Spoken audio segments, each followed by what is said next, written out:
Welcome to Windows on the World. Tonight we've got a bit of history, and very important history, which ties into the present. It is one of the shows that has quite a lot of information, and of course we put out shows which are a series of statements which help to understand things, or help me and you understand things, and they're in the archive under titles such as the Protocols of Power. And we do shows on the history of where we are now, and this is recent history we're going to be talking about tonight. Lose your mind, Earth is in their hands. In their hands, of course, was the motto, the logo for the 1992 Earth Summit. It was a picture of the Earth in a hand, and we're going to be referring to the video by George Hunt, which is Unsaid, the Elite Plan Well Ahead, and you can find that in the Fourth World. If you go to windowsontheworld.net, you can find a whole show about that, a live show called The Fourth World. You can also find a full article of everything that we're going to be talking about, apart from the information which is in this show tonight, because this is an add-on to that information. The information in that article can be found in The Man Who Saw the Future. So there was a phrase coined after the 1987 World Wilderness Congress, which has recently been disappeared from the internet. You probably don't know what it is. It used to come at the top of searches with a description of exactly what it meant. That term was the lostness of the mind, not the lostness, the lostness, Losseness. It's recently been disappeared from the internet, coinciding with one of our shows when we actually talked about it. I actually went to look for it because it used to be there about a year ago or less.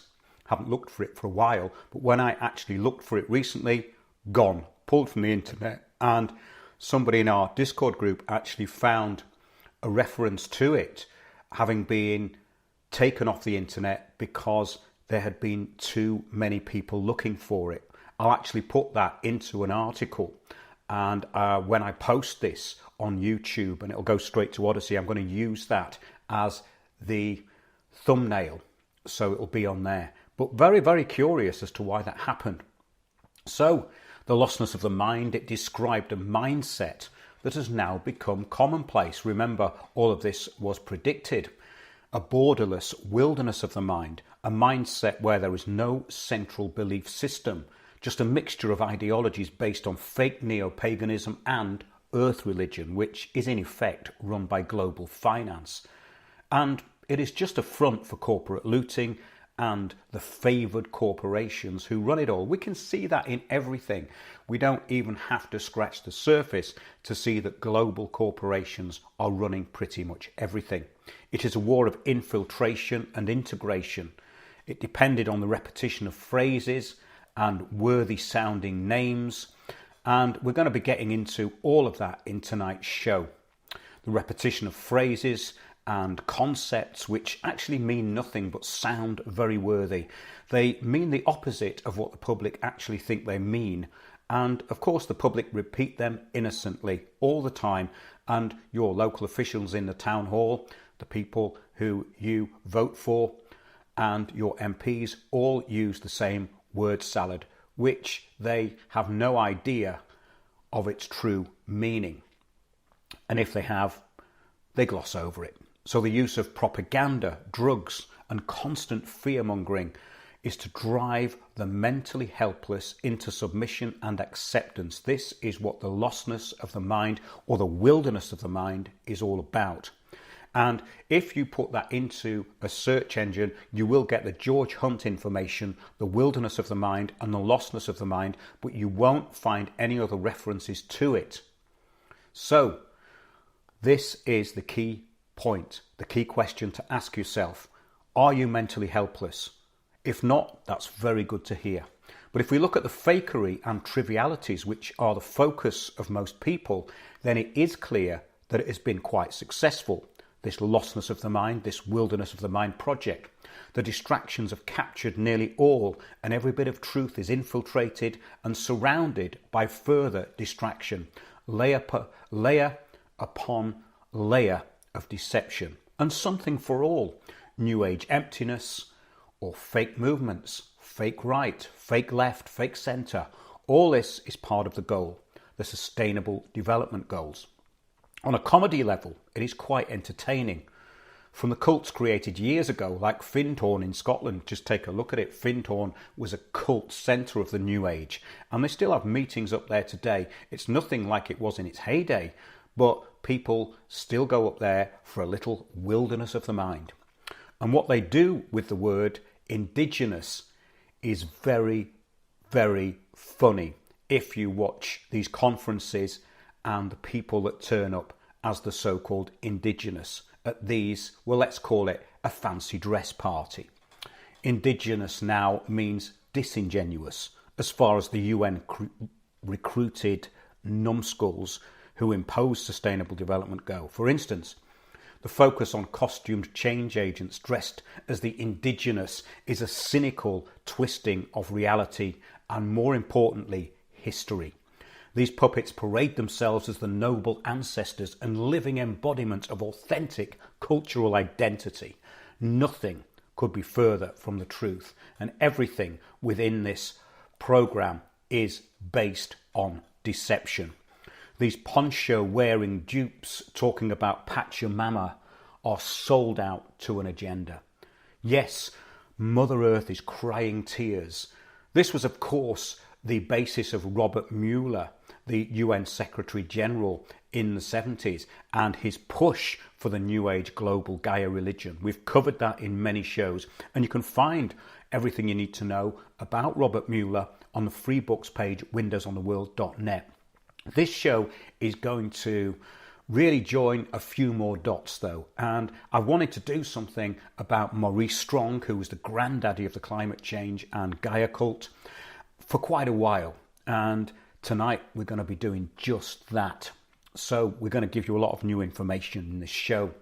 But yes, the World Bank project of sustainable development is what we're talking about, the biggest looting and land grabbing operation in human history.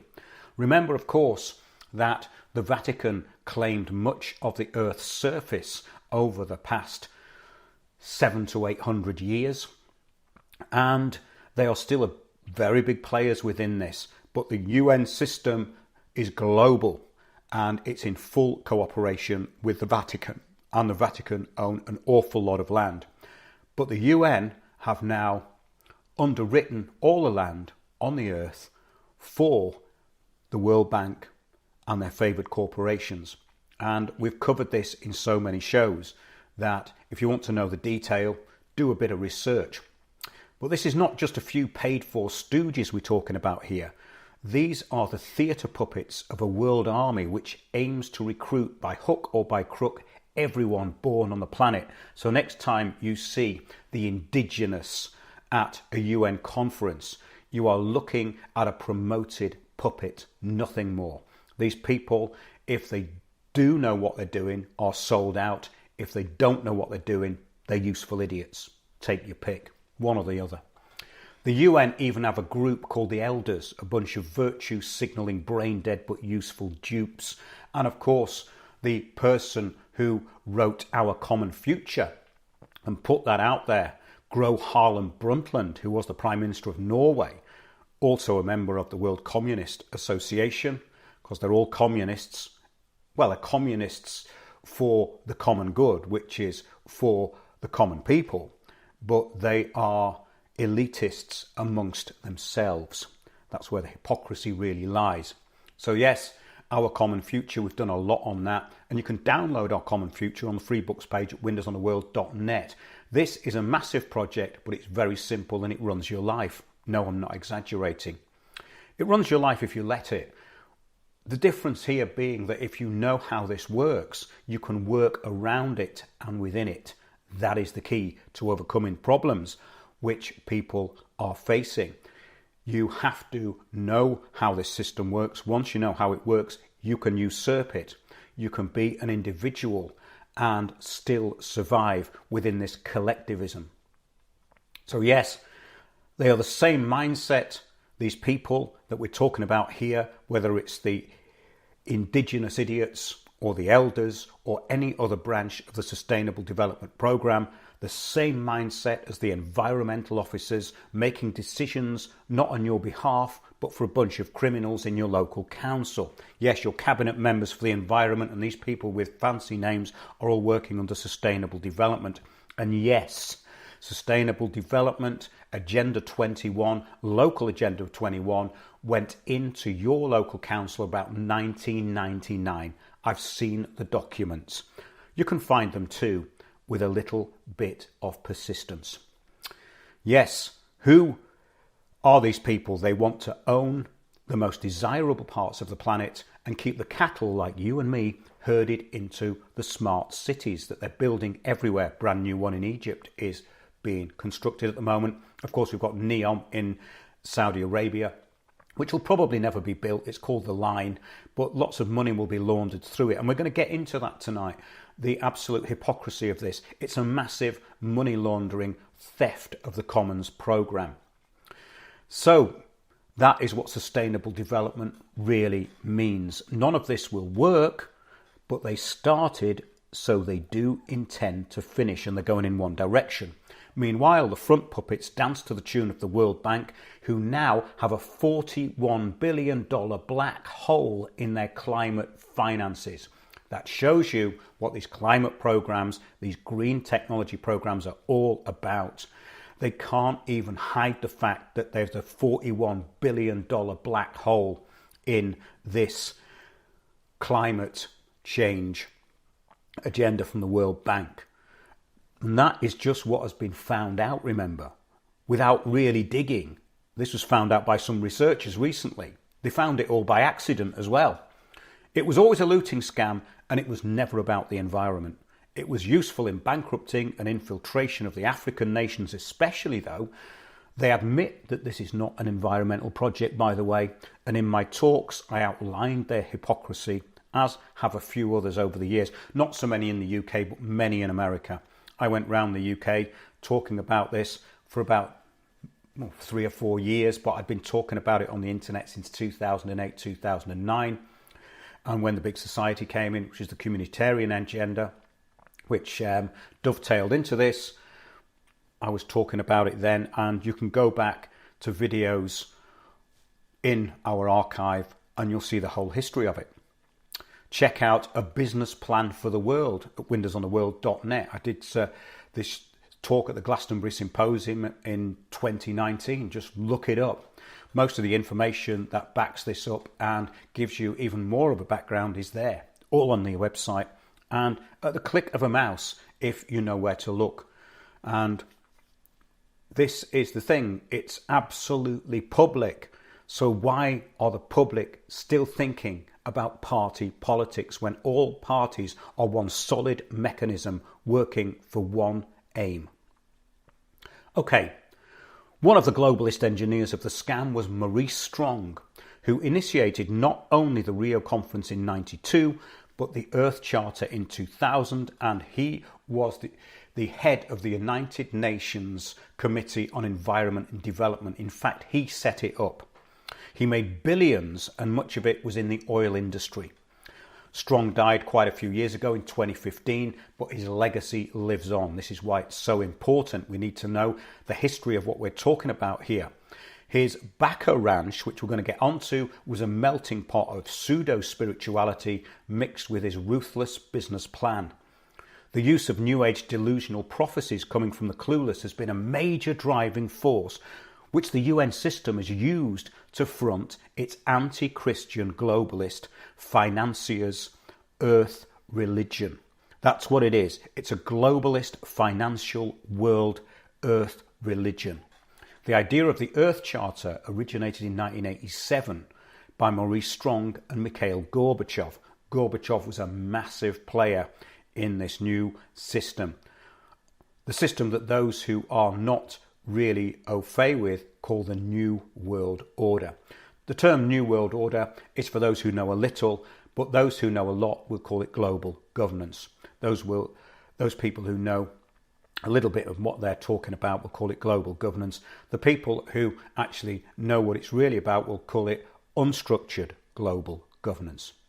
So, yes, Maurice Strong, Mikhail Gorbachev, members of the Club of Rome.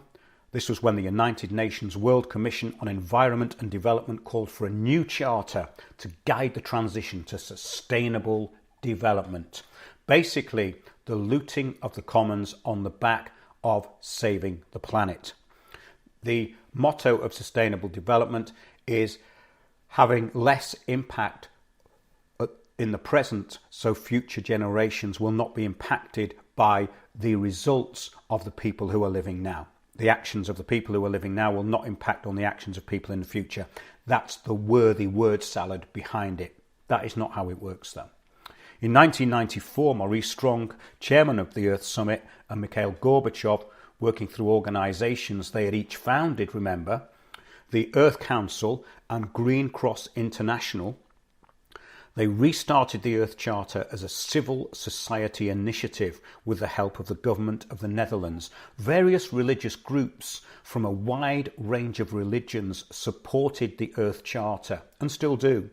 The Soka Gakkai International, representing more than 12 million Buddhists worldwide, supports the Earth Charter and has done since its inception. Buddhism. Brainless, empty, useful idiots kept in the dark to serve their masters with their empty eyes, empty fake smiles. Perfect global religion fodder. Buddhism is an elite system and the monks are the servants of that elite system. And Tibet being the seat of ancient control, Buddhists have always been pawns in the hands of the elite. Look at the present Dalai Lama, a sold out, hypocritical, lying puppet. That's my opinion, by the way, but I think you'll find it's true. So who else was involved with this? The Unitarian Universalist Association of Congregations, representing over 1,000 Unitarian Universalist congregations in the United States, supports this also. The official body of the Baha'i faith reacted when the Earth Charter was put forward by saying it will continue to participate in related activities such as conferences, forums and the like. The World Pantheist Movement, which supports a naturalistic view of religion, also endorses the plan. The Leadership Conference of Women Religious, a Catholic organisation in the US, approved the measure in 2004. The Episcopal Diocese of Newark in New Jersey, an Episcopalian Christian organisation, endorsed the Earth Charter in 2009. They've all jumped on board since then, by the way. Earth Charter International, the organisation responsible for promoting the Charter, states in its literature that the Earth Charter is respectful and inclusive of all religious traditions. Inclusive, meaning you can join, but if you don't, you're full of hate. They say that the Charter itself makes no statements to support claims of intent to supplant any of the world's religions or to create a world government. Well, that's deceptive, you see, because by infiltration, it does exactly the opposite of that. The infiltration is the bringing in of these favoured religions to create a one world religion. In other words, you take the power out of Christianity and you basically meld everything into this neo-pagan financial scam. That's what it is. So the Earth Charter asserts that the Charter is a statement of common ethical values towards, wait for it, sustainability, that recognises humanity's, here we go, shared responsibility to the Earth and to each other. That's the communitarian, hive-minded global consensus, by the way. They have already agreed on your behalf. The Charter had received opposition from several groups. For example, in the United States, members of religious groups, such as the so-called religious right, have objected to the document on the grounds that it is secular and espouses socialism, which of course it does. But this is beyond socialism. Using terms like socialism to describe this is not that helpful because it encompasses everything. In addition, the document is a kind of 10 commandments of globalist deception dressed up in fake worthiness. It's very easy to see through, though. Well, during the 2002 World Summit on Sustainable Development in Johannesburg, South Africa, a copy of the document was placed symbolically in an Ark of Hope, which was an independent project by the American artist Sally Linder. Now, they use lots of useful idiots for this, millions of them. Of course, we're not just talking about Seven Suzuki, who was the daughter of David Suzuki, who has been used by the UN, who was the previous Greta Thunberg, by the way, a sort of more articulate and pleasant version of Greta Thunberg. Well, most things are more articulate and pleasant than Greta Thunberg, I suppose. But what we're talking about here is a system. Sustainable development is in fact religious, symbolic, Freemasonic and communitarian. It's run through global networks of NGOs and favoured corporate parasites. So we're going to get on to Maurice Strong in a minute. Quite a lot of info there, so I'll have a quick break.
Welcome back. That was from the soundtrack of The Heretics of London, The Smithfield Martyrs. The soundtrack is by The Luminaries, and if you go to windowsontheworld.net and look up The Heretics of London, you can download the film on the homepage, or you can download the soundtrack. I use that a lot because the music lends itself to a little bit of reflection between information and the sort of serious stuff that we put out.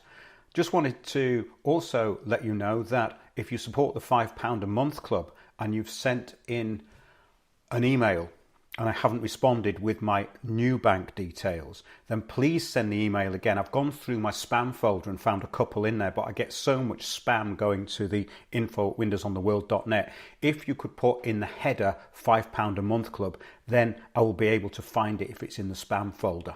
So thanks to everyone who supports the show.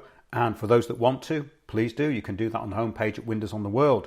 And you can also do it by emailing me at info@windowsontheworld.net.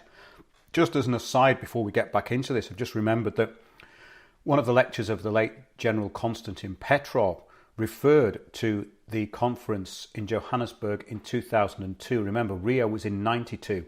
But not a lot had happened between 92 and 2002. So what happened apparently at this conference was the global corporations and banks got together and they said, we will enforce this globally if you give us unrestricted access to everything which affects the livelihood of all people. In other words, the infrastructure. Therefore, we have corporates like Vanguard and BlackRock and Lend-Lease coming in and running infrastructure in countries. And of course, then we've got these armies of people who are brought into all local governance through this system, which has been going on now for 25, 30 years. And the public is still talking about political parties in relation to what's happening locally. Well, unless the political parties know what we're talking about here, then they are a complete and utter waste of time. So the UK is way behind the United States in looking into this. The people that I learned most about sustainable development from were actually US based, and some of the videos were very matter of fact. They were just slideshows by ordinary people, And what they put out 15, 20 years ago was shocking then. But now we're in a totally new phase with it. And everything's happening at once. Things are moving extremely quickly, I'm sure you've noticed. So Maurice Strong said, too much had happened at the United Nations Conference on Environment and Development for me to just let it go. The more I thought about the prospect for implementation of its results, the less I thought it sensible to codepend only on governments.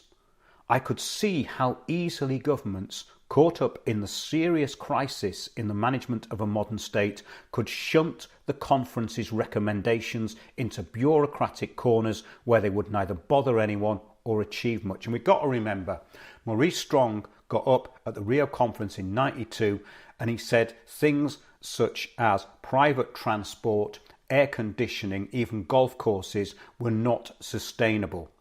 There was a whole list of stuff he says wasn't sustainable, and he'd also said that the only way that this system could work was to bring down the economies of the Western countries. And he also said, isn't it our responsibility to do that? So we're talking about someone who's a global player here, who had this fake environmental front, also said he was a communist. He actually ended up in China, but he was a ruthless capitalist. And this is what sustainable development is all about. It's about looting the global commons for these people with a lot of money who think in their own tiny minds that they are somehow above everyone else, which is, of course, their downfall. Let's carry on with this. As the preparations for UNCED had proceeded, Maurice Strong said, I had become increasingly convinced that its ultimate results would depend to a great extent on the actions of non-governmental organisations and citizens groups, what we now more generally refer to as civil society. So do you get what he's saying here? Let's see. We'll carry on and then do some summing up of this. So many thousands of local and grassroots groups had emerged in developing countries as well as the more developed ones. Maurice Strong said he could see the urgent need to provide them with better links to each other and to the policy and decision-making processes that affect them. This is what unstructured global governments is all about. The urgent need to provide them with better links to each other and to the policy and decision-making processes that affect them. And remember, people like Strong were in a position to put this through. He had the world listening to him. The most important people, the decision makers of the world, were all listening to him at the time. So he says, during the latter part of the preparatory period, I had begun testing an idea on some of my friends and colleagues. The notion was to set up a new global non-governmental body, which I called an Earth Council, with the goal of activating and servicing a network of NGOs and citizen groups committed to implementing the results of the Earth Summit, cooperating rather than competing with existing organisations. Here he's talking about the infiltration of everything through NGOs. Can you see how this works? He's giving you the blueprint of how it operates now. It was to focus especially on grassroots. The word grassroots now means it's an imposition from above masquerading as some kind of community. That's all it is. Of course, Extinction Rebellion was grassroots, but it's a City of London project.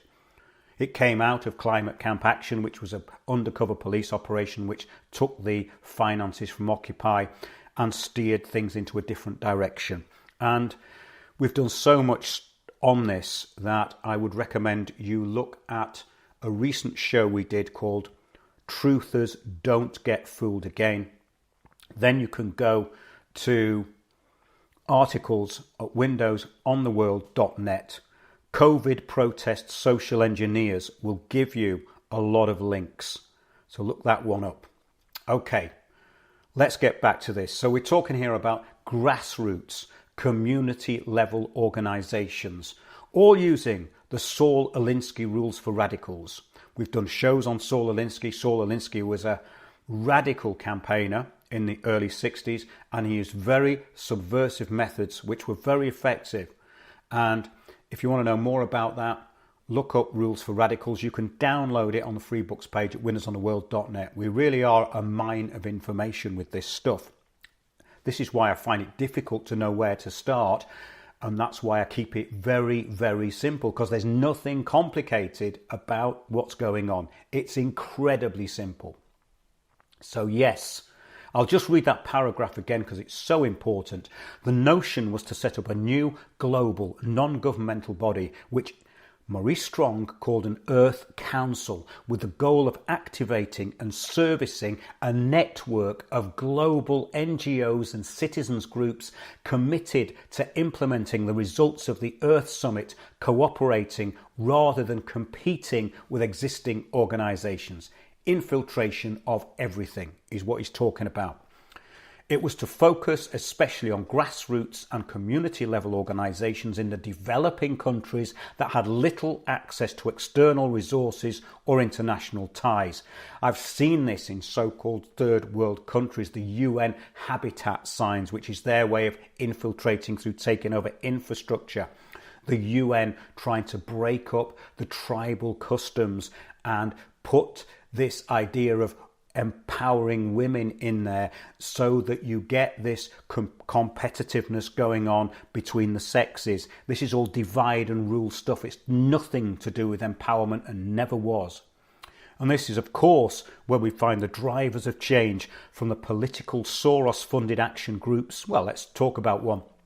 The Sortition Foundation, funded by Open Society, 7 parliamentary committees, I think, decided on using Soros, by the way, about 5 years ago, to give you citizens' assemblies, which is exactly what Maurice Strong is talking about. He's talking about implementing the global consensus from above, but making it look like you agreed to it. That's all citizens' assemblies are. Look up citizens' assemblies on winnersontheworld.net. I don't know why anybody else is not talking about this, but it's basically the way you're going to be steered into everything. You've already agreed to have your houses retrofitted, starting at 25 grand, by the way. I don't know whether you knew that. That was the Oxford Citizens Assembly on climate change. They had them all over the country. That's why I say I don't know where to start with this. I can talk about it all night long, but it's dead simple. You're being duped. That's all there is to it. So, yes, Extinction Rebellion, the climate cult organisations which pushed for and now have global citizens' assemblies.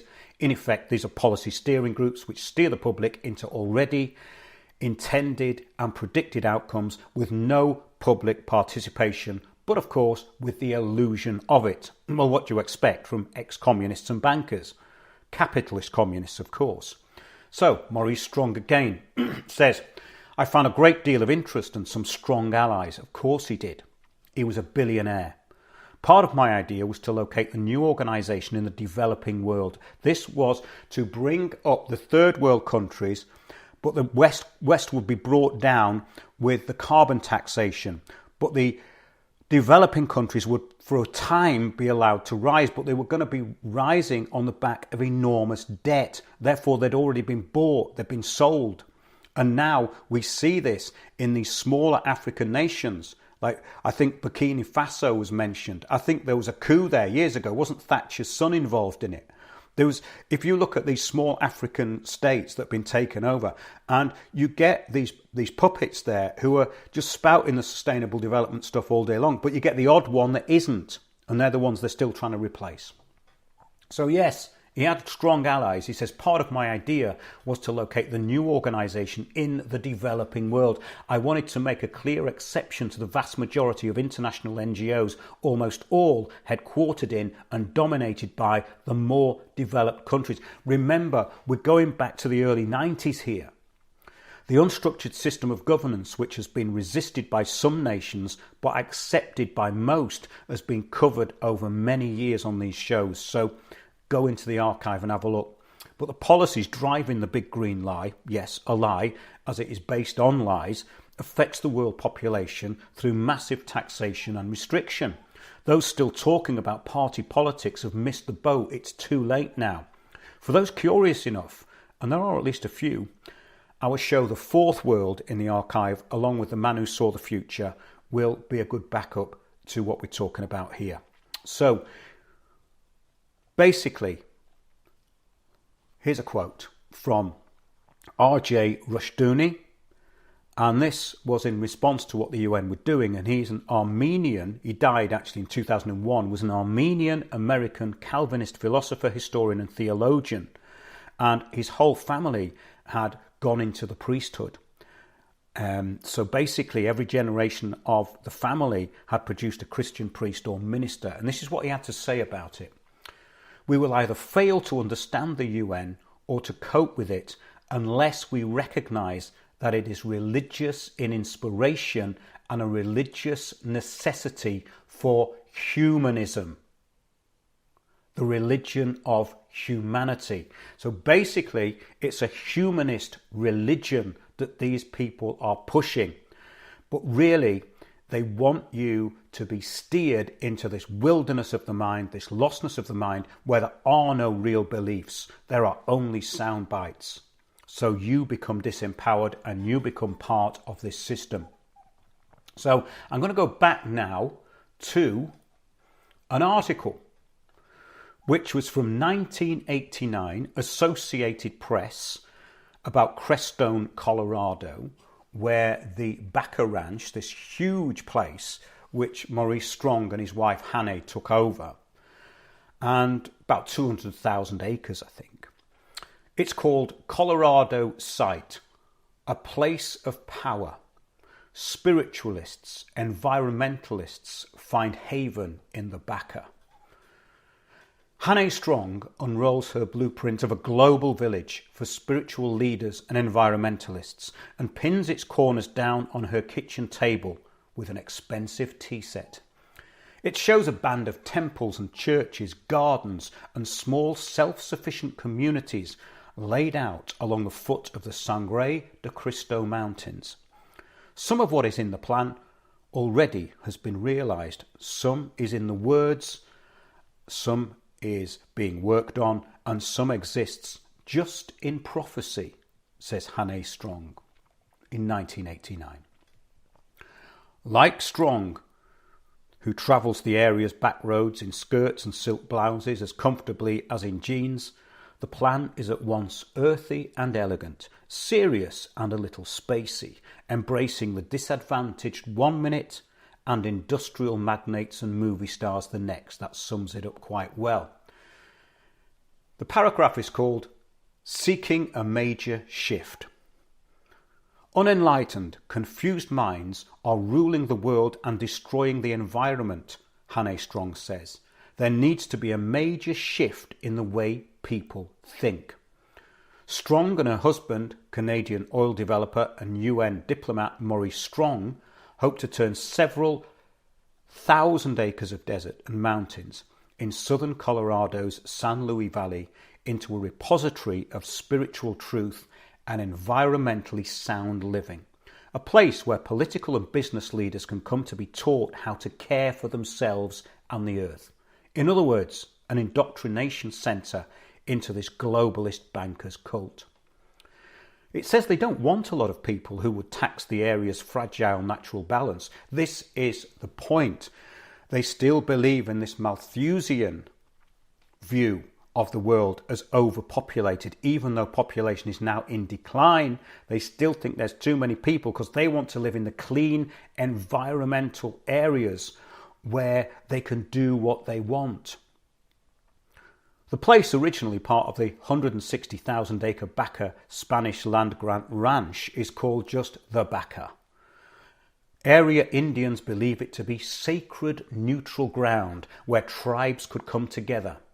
Hannah Strong believes it has kept that power intact. Now, the irony of all this is that they were charging these religious groups to be on the land. They didn't invite them for nothing. Remember, it's all about business. Hannah Strong, Maurice's New Age wife, helped push the globalist religion part of the business.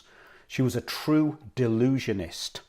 And basically, these people have convinced themselves that they are superior, but they present themselves as if they are part of some global recognition of neo-paganism, of embracing the so-called indigenous when they're just using them like dupes as front puppets. Next paragraph, it says, land given away. The Strongs already have given away hundreds of acres to Carmelite Catholics, Tibetan Buddhist monks, Zen monks, American Indian tribes, and the yoga-based Sri Aurobindo Learning Centre. They put up chapels, hermitages, temples, sweat lodges, community buildings and gardens, no churches of course. On the blueprint, Strong has set aside 2,000 more choice acres for other religious groups she believes will come to the Backa someday, as earlier groups did on their own. It says here, she does not go out recruiting.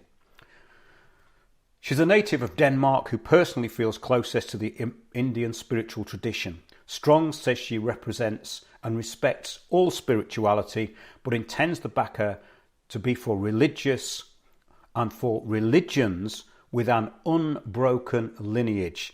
And laughingly, she says, not the so-called New Age groups.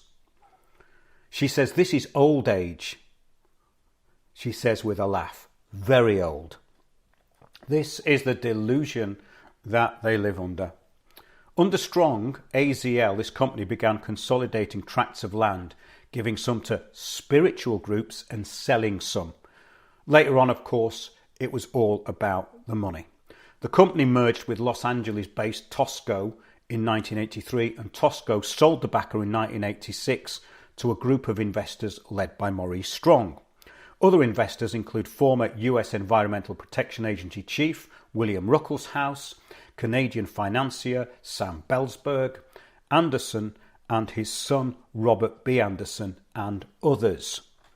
That group still owns the ranch, but sold the development in 1987 to local developers. You see, this is what it's about. It's all about venture capitalism.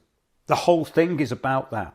However, the globalist puppets and religions still have to pay to be there, of course. There is no such thing as a sustainable development free lunch. There is always a price to pay to the overlords. Well, we know that, don't we? Look at the taxation. Look at ULEZ. Look at any of it. It's all about the shekels. Hannah Strong, Maurice's New Age wife, then laughingly met a local mystic. Don't you just hate that word now? Mystic. If someone says they're a mystic, you know they're an idiot now, don't you? Yes, a spaced out but gullible fool with a strong sense of their own importance, usually with a long beard and a stick. They talk in cliches and fail to respond to points of argument. That's what a mystic means these days, isn't it? The sage to influence the Strongs, it says, was Glenn Ulysses Anderson, born in the Dakotas before the turn of the 20th century. He was viewed as a modern-day prophet by many whom he encountered and led a selfless life where he committed himself to restore balance on the planet and help all those he encountered awaken to the spirit of serving the greater good, the common good. This being that you sacrifice all for the planet, and the likes of Strong and his criminals, they just take the lot. A quote.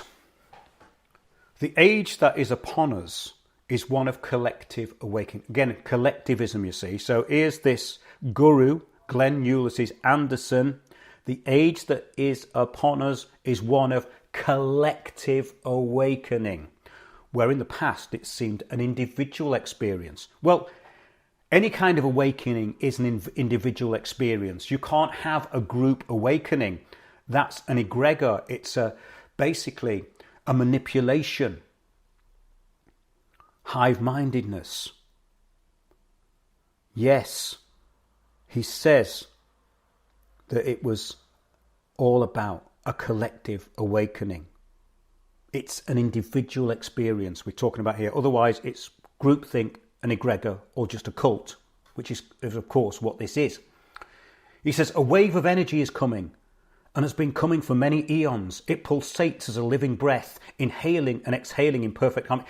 This word salad crap these idiots come out with really winds me up, you know, because it doesn't mean anything. Any one of these New Age gurus could have said that. It's the same thing. There's going to be a great awakening. No, the people who follow the Great Awakening are in a groupthink, mind-controlled egregor which goes nowhere. It never has gone anywhere and never will. That is the lostness of the mind. That is the wilderness of the mind. That is the New Age. He says, it is like the 4 seasons that come and go without hindrance from mankind. Oh my God, can you imagine this bore being in the same room as you? And these people are lapping it up, of course, because Maurice Strong was no idiot. His wife might be a spaced out hippie. But he knew exactly what he was doing. But don't you just love the way they don't say anything specific or even useful, these idiots? So, now we get on to the founder, Hannay Strong. So this is Manitou.org, the foundation. The Manitou Foundation is what it's called now. Founded by Hannay Strong, the New Age spouse of the ruthless businessman and capitalist/communist criminal Maurice Strong. Yes, there is criminality involved, by the way. Okay, let's see what she says on Manitou.org. In 1977, my husband Maurice Strong and partners purchased AZL, a large ranching operation consisting of 2 million acres in the southwestern United States. There's one thing you can say about these people is they don't like sharing. AZL's land holdings included 2 parcels totaling 46,000 acres in Colorado, the Louis Maria Backa Ranch and the Backa Grand Development. At the first executive meeting, the board suggested that Maurice immediately sell the Backa Grand Development and the Louis Maria Backa Ranch, as the property resulted in a $30 million loss in revenue to the company. Maurice, myself and my family were to relocate to Phoenix. But after 1 month of looking for a place to live, what were they looking for? 1 million acres or something? I told Maurice that I could not live there as I didn't feel a connection to it. He then suggested we take a look at other company land holdings and ranches. We looked in Arizona, New Mexico and Colorado, and when we flew into the Backa, I got out of the plane, looked at the mountains and said, "This is it." I instantly recognized the land, felt its spirit and felt the sacred mountains welcome us. At that moment, we both decided not to sell the Backa, as this would be our new home. I did not know at the time that many people throughout the valley knew Glenn, this is the mystic, beardy stick man, as the local mystic and prophet. His first words were, get this, so he sees these 2 billionaires arriving, and he says, with his beard and his stick, and his hair blowing in the breeze, "I have been waiting for you to arrive." Oh, that old chestnut. The pupil arrives when they're ready. So the teacher arrives when the pupil is ready. Just like in the Aquarian Conspiracy, which you probably bloody read. All the New Agers read that in the 80s. Marilyn Ferguson done shows on that too. The Aquarian Conspiracy. It was like the New Age Bible. It was like pre-Celestine prophecy, where all the hive-minded New Agers all think they're making this massive connection. Yeah, the massive connections to the World Bank and the new governance system. They just didn't know that at the time. Some of them still don't. Over the course of the next 4 days, he transmitted, this is Glenn the mystic, what he had received from Spirit about the future purpose of this land and my role in fulfilling this vision that he received from Spirit. Oh dear. When Hannay and Glenn visited the vacant site where the desert sage is now located, he stood there and cried. Tears streamed down his face as he asked, "Where are all the buildings? Where is the dining hall, the teachers and temples?" So this entitled parasite is actually not into living in a wilderness simply.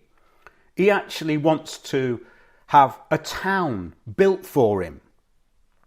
Glenn spoke specifically about climate change and said it's not only about global warming, it is about climate extremes. Part of the world will experience another ice age, so he couldn't even make up his mind about that. So this was a few years before global warming, because global warming wasn't the fashion accessory that it is now. the driver of change that it is now, rather. Funny that he wanted to develop this natural paradise into a small city for UN useful idiots to gather. I wonder who he was actually channeling. I wonder whose spirit actually was. It was probably something demonic, I would suggest. I wonder where he got that from. Yeah, channeling demons again. After Glenn shared this information, she says, I fasted in the mountains for 4 days and 4 nights and was told by Spirit that I needed to draw a map of the mountains and include the world's religious traditions. How did she and the UN have exactly the same idea for a global neo-pagan religion as the front for such a massive con? Well, she said, I was further told that this land is Hopi territory and that I must go to the Hopi land to consult with the elders. I already had a history with a Hopi elder, Thomas Backa, whom I met in Stockholm in 1972. We'd kept in communication over the years and I had helped Thomas facilitate the earth healing ceremonies during the Habitat conference. Well, Habitat is how the UN infiltrate communities with new development aid, in case you didn't know.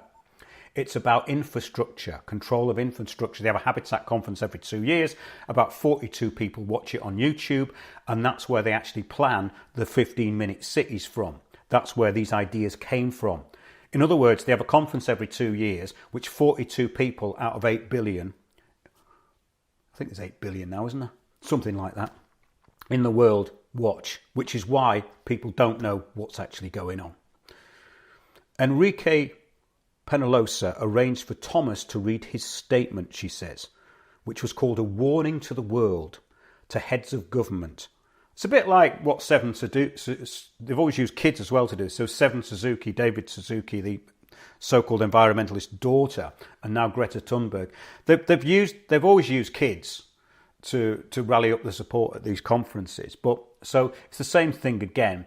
He's talking about a warning to the world, to heads of government.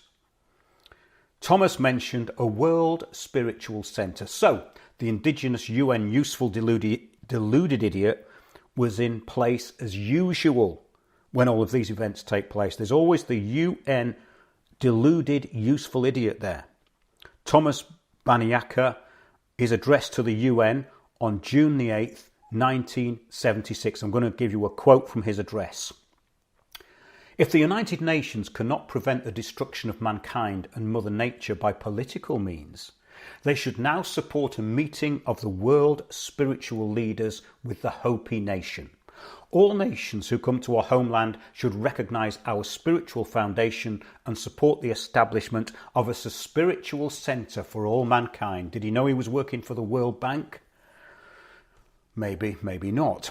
He says, in 1978, after my fast... Oh, hang on a minute.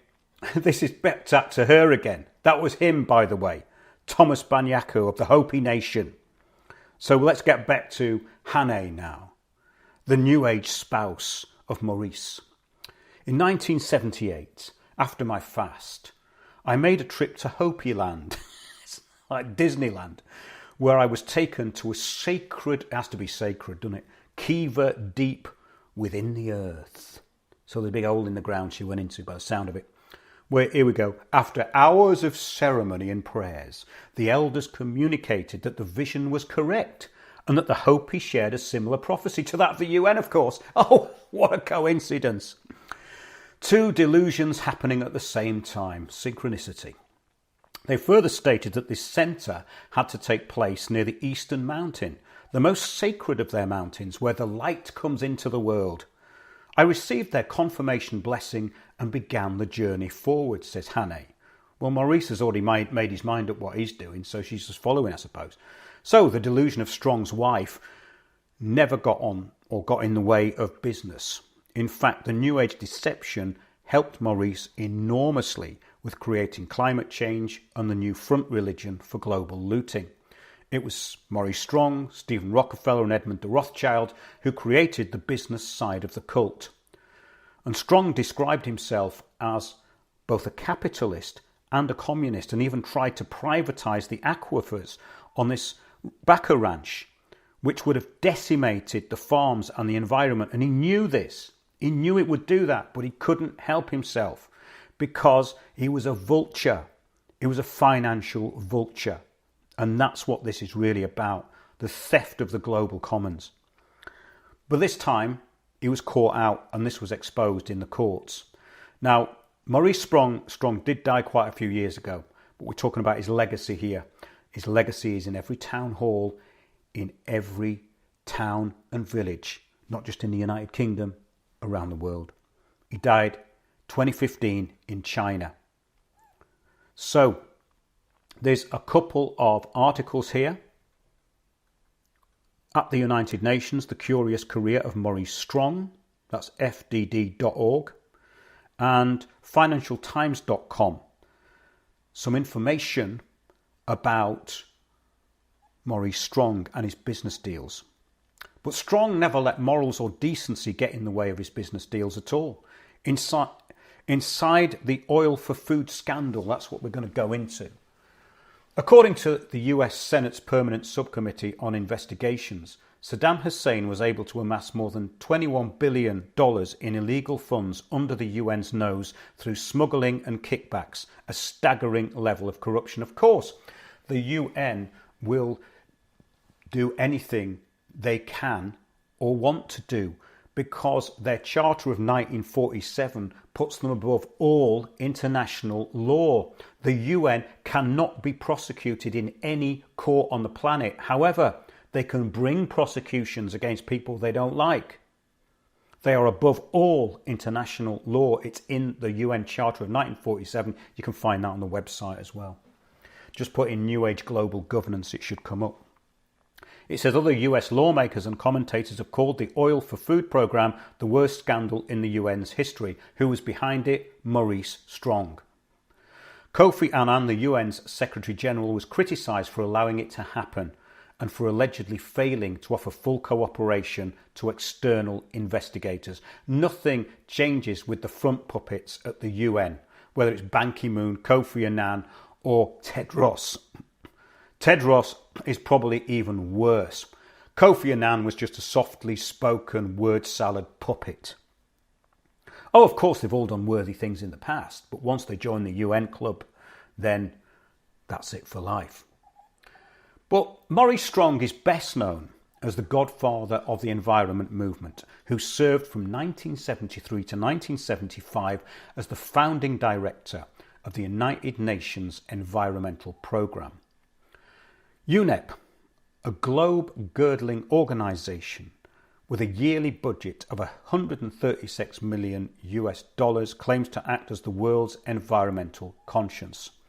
Strong consolidated his eco-credentials as the organiser of the UN's 1992 Environmental Summit in Rio de Janeiro, which in turn paved the way for the 1997 Kyoto Treaty on controlling greenhouse gas emissions. Strong was standing behind the shoulder of every UN secretary since U Thant. So going back to 1947, 48 was when the UN was set up. It's been the same steps forward. These environmental groups like IUCN, just look them up. Look up ICLEI, ICLEI, that's Local Government for Environmental Initiatives. That's in your town hall, by the way. That's where your smart city stuff comes from. That's where your taxation on greenhouse gases comes from. That's where your ULEZ comes from. So without ever holding elected office, Maurice had had a hand in some of the world's most important bureaucratic appointments, both at UN and the World Bank. He was a Canadian wheeler dealer with an apple face and pencil moustache. He's got a very weird face. Quite evil looking, really. Strong has parlayed his personal enthusiasms and connections into a variety of huge UN projects while punctuating his public service with private business deals. Along the way, Strong had also been caught up in a series of UN scandals and conflicts of interest. These extend from the aforementioned notorious Oil for Food programme to the furore over cash funneled via UN agencies to the rogue regime in North Korea, which involves, among other things, Strong's creative use of a little-known UN-chartered educational institution called, wait for it, the University for Peace. Above all, the tale of Maurice Strong illustrates the way in which the UN, with its bureaucratic culture of secrecy, its diplomatic immunities and its global reach, lends itself to manipulation by a small circle of those who best know its back corridors. Great way of describing it. So when you see these UN conferences, what you are just seeing is this public display. It is nothing to do with how it works. It's been manipulated by relatively few people. But Strong officially cut his ties to the UN Secretariat. Federal investigators in 1997, while serving as top advisor to then Secretary General Kofi Annan, the federal investigators found Strong had taken a cheque for almost 1 million that was bankrolled by Iraq's UN-sanctioned regime. So he was doing deals behind the curtain with anybody he could. He was a complete and utter hypocrite and criminal. The cheque was delivered by a South Korean businessman, Tong Sun Park, who was convicted in New York federal court of conspiring to bribe UN officials on behalf of Baghdad. So Maurice was the benefactor of all that. Strong denied any wrongdoing, of course, and said he would step aside from his UN envoy post until the matter was cleared up. After that, Strong has receded. He went into the background, as he often did. He's now operating in the shadows. Remember, he died in 2015. He later spent most of his time in China. He wouldn't really disclose what he was doing there. He had something to do with the export of cars, but he was a communist sympathiser. And of course, like all really powerful communists, he was a billionaire and an elitist, which is where communism really came from. Sustainable development is just an updated version of that with a global Gaia religion cult. So yes, it says his name flickered recently through the speaker lineup for a gala dinner for clean technologies in San Francisco, but the organisers say he then cancelled because he had so much going on in China. China was a special place for Strong, a self-declared lifelong socialist. It is the burial place of a woman said to be one of his relatives, actually, the famous pro-communist American journalist Anna Louise Strong, a vociferous supporter of Lenin and Stalin until the mid-30s, and a strong booster of Mao Zedong's China. Maurice Strong's presence in Beijing raised awkward questions. For one thing, China, while one of the world's biggest producers of industrial pollution, has been profiting from the trading of carbon emissions credits, thanks to heavily politicised UN-backed environmental deals engineered by Maurice Strong in the 90s. Strong had refused to answer questions from Fox News about the nature of his business in China. Well, this that we've been talking about is the very essence of sustainable development. That is scratching the surface. But all of it links up on the website. And I've done so much work on this. As I say, I don't know when to start or stop, because I can go through, I can link so many things to other things. Things were jumping into my head all the way through that, about Maurice Strong, about Stephen Rockefeller, about Edmund de Rothschild, about the Rothschilds in London actually being behind the carbon trading emissions paper in 2008. It was announced in 2008. You can download that. It's on The Man Who Saw the Future. You can download the carbon trading potential document, and that document is forbidden to be put into the media. They said you can't talk about this. Absolutely incredible. So this is the very essence of sustainability to these parasites. They are sustained at the expense of everyone else and do not care about how they do it. Again, yeah, see The Man Who Saw the Future and the Fourth World, winnersontheworld.net. So we're going to go now to another article. Well, maybe I should have another break, because this is going to be quite a long show. It's for the people who want to know, though. So I'm glad you're staying with it, dear listener.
Welcome back.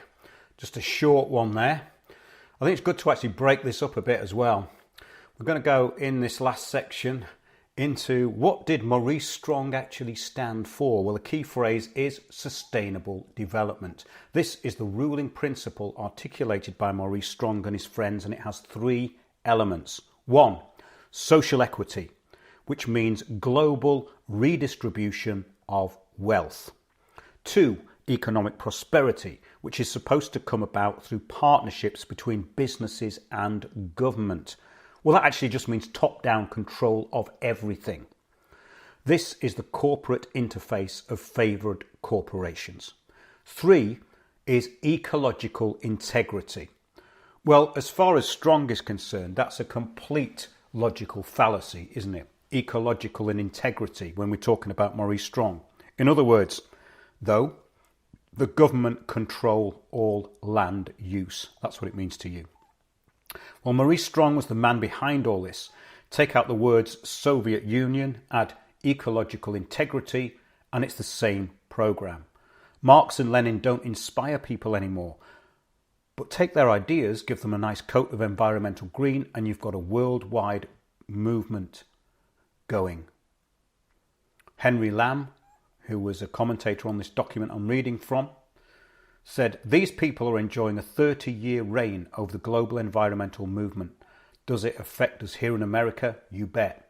Our domestic policy flows directly from this international agenda," and that was 30 years ago. Let's get on to the religious angle. Strong had been accused of promulgating a new... Right, okay. Sorry, I had a little bit of a dropout there. It's all right. Everything's working as it should. Yes, the religious angle. Strong had been accused of promulgating a new world religion, a form of earth worship, embodied in the Earth Charter, which he co-authored, by the way, with Mikhail Gorbachev, the ex-Soviet premier, and, of course, David Rockefeller, a guru of the so-called interfaith movement. They are actively trying to displace Christianity, says Tom DeWeese. And Tom DeWeese, that's D-E-W-E-E-S-E. Look him up. He has done some amazing work and still continues to do so on what came out of Sustainable Development, Agenda 21, Agenda 2030, the 17 Sustainable Development Goals, all the same stuff. Tom DeWeese said, "Earth worship drives the global environmental movement," and Mr. Strong seems to be a real believer. Well, he'd be a believer in it because it fuels his business plan. He was also very active in the UN Religious Initiative, was Maurice. These people go all over the US holding seminars and workshops, said Tom DeWeese. They have Baptist ministers preaching paganism out of the pulpit. So, full infiltration of everything is the goal of sustainable development. According to a special report by Austin Ruse of the Catholic Family and Human Rights Institute, the Religious Initiative Bill itself, the Religious Initiative of the UN, bills itself as spiritual partner and supports abortion, artificial conception and homosexual marriage. Well, we know that. All this is being pushed now, isn't it? This is just now in the news. This was 30 years ago. We're talking about stuff that has now gone into Ireland, gone into the UK. There has been an amendment to abortion in the UK, and people can now no longer actually participate in protesting against it or even oppose it legally outside an abortion centre, which people were previously allowed to do silently. Can't do that anymore. Strong had ties to such diverse alternative religion enterprises as the Temple of Understanding, the Interfaith Centre and the Lindisfarne Association. Now, he paid for the Lindisfarne Association to move its headquarters from New York City to Boca Grande, Colorado, and there he put them on the ranch with him. Lindisfarne mixes Christianity with Tibetan Lamaism, yoga, the doctrine of assorted swamis, and Atlantis mythology. There you go. The watering down, the wilderness of the mind, the lostness of the mind. Basically, putting together all of these esoteric ideas will weaken Christianity and eventually destroy it. So what they're doing is they're doing it by the back door. They're not saying, oh no, we're going to destroy Christianity. We're going to say, well, we're going to absorb all the world's religions. the usual New Age melting pot of mindful wilderness. Why would a billionaire like Strong, a deputy director of the UN and advisor to the World Bank, a serious international player, devote masses of time and money to religious activities? That would strike many people as ludicrous. If you're going to destroy Western culture, Tom DeWeese said, you first have to get rid of Christianity. Everything of value in Western culture springs from Christianity. I once heard Maurice Strong talk about a novel he'd like to write someday, about the collapse of the industrialised nations, and he said, isn't it our job to bring that about? He actually did say that in one of the conferences which ran up to Rio. I think it was after the 1987 World Wilderness Congress. In those conferences that followed them, because there's quite a lot of these. So Tom DeWeese in this article asks, but why? What drives the man to want to restructure the whole world according to a system, communism, that has already failed? Well, Henry Lamb, in this article, had an answer. People like Maurice Strong advocate radical programs because they hope to use the UN to benefit their financial institutions. Well, that's exactly what we've been saying in this show, isn't it? Spot on. For instance, had they been able to get the world to sign on to the Kyoto Accords, companies like Enron would have made untold zillions of dollars with natural gas in India, with various emissions trading schemes. This is actually what is going to be the result of what happens in Gaza. This is what is going on in Ukraine. It's all about theft of the natural resources. So see the man who saw the future to download that Rothschild trading emissions document from 2008, which stated that the City of London would be the new carbon trading capital. So, the Kyoto Treaty, which was actually rejected by the US Senate in July 2000, would have exempted developing countries like India from restrictions on industrial emissions, while severely limiting emissions in developed countries like the US, which is, of course, is now what has happened. China and India can pollute as much as they want if they invest in the Rothschild and World Bank carbon trading offset schemes. And, of course, China just does what it wants anyway. And this is the thing about sustainable development. It's a front. People do not adhere at the top level, at the real pollution level, to any of this. Well, UK was the most strict adherent and signed for the Climate Change Act in 2008. India could then trade some of its emissions allowance to the US, of course, a plan which Enron hoped to recoup its catastrophic losses through at the time. It's complicated, but the basic principle is simple. Maurice Strong and his friends come out on top, Mr. Lamb said. That's what we've been saying all the way through. When you watch these people, you have to follow the money. They always find their way to the money. The next question that arises is governance or government. What gets me is that we do this voluntarily, Tom DeWeese said. We could stop it. The President could stop it any time, but we are voluntarily handing over our sovereignty to the UN. They're coming out of the UN and NGOs with new regulations on the environment, law of the sea, water management. Well, go back a few years, Wild 11 was in 2021. They did it online, I think, because of COVID. Well, that saw half the world's oceans come under UN control. We, on the other side of the pond, have actually been saying this too, as well as people like Tom DeWeese, for the last 15 years and more.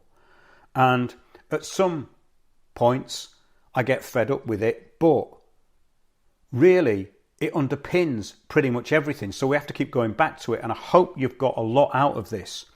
So this new religion of the climate is now in all schools. It is represented by every government official and politician through the 17 goals of sustainable development, Maurice Strong's looting plan for the world. And Maurice Strong had taken pains not to use words like world government, by the way. But his work as overseer of the UN's internal reforms showed that his word selection didn't match his thinking. They won't say world government, but they're talking about a global tax, a standing UN military force, abolishing the veto power of permanent members of the Security Council, including the US, and global regulations that would apply to building and land use at the local level. Remember, this was all pre-COVID. This is years ago. And we saw the UN global governance system and its linked up agencies during that COVID period. We saw how the World Health Organization worked, and of course, all this came out of previous documents. There's a document that we have actually posted, and it was called A Safer Future from 2007, described exactly what happened during the COVID era. It was all planned beforehand, and that was all about what they were going to do during pandemics and how pandemics were going to be used to bring countries into compliance. So, if we give them all those things, all this power that we've been talking about, he says it doesn't matter what they call it, it's world government. The job is pretty complete, and still the public will say global governance is a conspiracy theory whilst using the words of the creators of this cult in their everyday conversations. This is communitarianism, the common good imposed from above under a scheme based on materialistic atheism but masquerading as an earth religion for the bank, and whose deluded, bloated liars are also known as the Sons of Cain or Luciferians. Remember, of course, the Lucis Trust has seats at the UN, and the UN often opens with the invocation of light. If you want to read UN word salad mixed with hopeless New Age crap, which came out of Alice Bailey originally, take a look at the latest Lucis Trust documents on their website. It is incredible. They have mixed the words of these globalists in with their own cult, their own Luciferian cult, and the rubbish that Alice Bailey spouted, which was of course espoused later by people like David Icke. So, the world has been conned like never before, and all on the back of a new form of original sin based on the lies of bankers and corporate financial greed. Isn't it a good job, dear listener, that you never fell for it? Congratulations on that, and try and keep your sanity. And remember, you can get round anything that they're doing because there is nothing complicated going on here whatsoever. Well, I hope you enjoyed that. That was well over an hour. I think we're up to an hour and 18 minutes. For those who want the information, it is there. And for those who don't, well, they only have themselves to blame. So, do support the show. See you next time on Windows on the World.